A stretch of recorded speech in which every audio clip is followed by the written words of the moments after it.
Un jeune homme se réveille chaque matin sans savoir pourquoi il continue.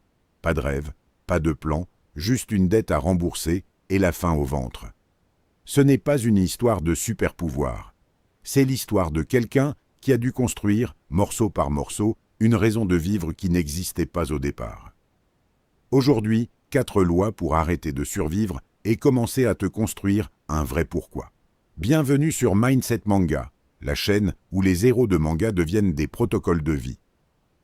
Denji, ce n'est pas la tronçonneuse, c'est un rapport radicalement honnête à ce qui donne envie de continuer.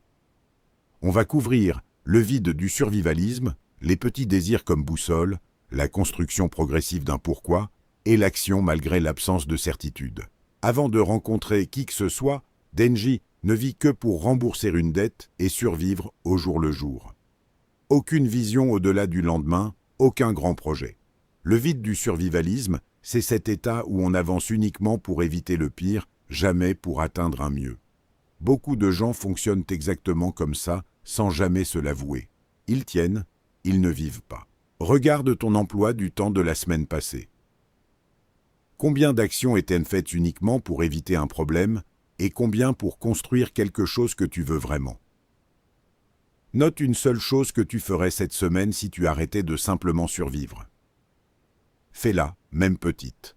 Les premiers désirs de Denji sont minuscules. Dormir dans un vrai lit, manger à sa faim, un semblant de tendresse. Personne ne les trouve nobles, mais ce sont eux qui le font avancer chaque jour. Les petits désirs, comme boussole, c'est accepter que le sens ne commence pas toujours par une mission héroïque. Il commence souvent par des envies simples, honnêtes, qu'on a honte d'admettre. Note 3 désirs simples que tu n'oses jamais dire à voix haute parce qu'ils te semblent trop petits ou égoïstes. Ne les juge pas. Ce sont des points de départ légitimes, pas des faiblesses. Choisis-en un et satisfais-le concrètement cette semaine. Au fil de ces rencontres, Denji élargit son cercle de raisons de se battre. D'abord lui-même, puis quelqu'un qui compte, puis un groupe entier. La construction progressive d'un pourquoi, c'est comprendre que le sens ne surgit pas d'un coup.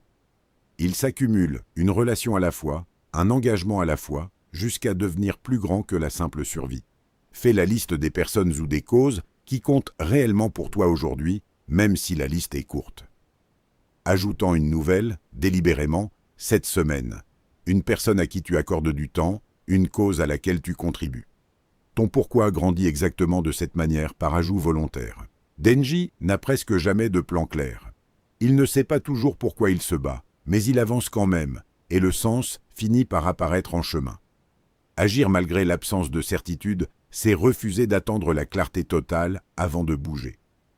La plupart des gens attendent de savoir pourquoi avant d'agir. Denji agit, et c'est l'action elle-même qui révèle le pourquoi. La méthode Denji, le vide du survivalisme, les petits désirs comme boussole, la construction progressive d'un pourquoi, l'action malgré l'absence de certitude. Défi 7 jours, un principe par jour, un bilan chaque soir. Dis-moi en commentaire lequel commence demain. Abonne-toi à Mindset Manga, chaque épisode un héros manga.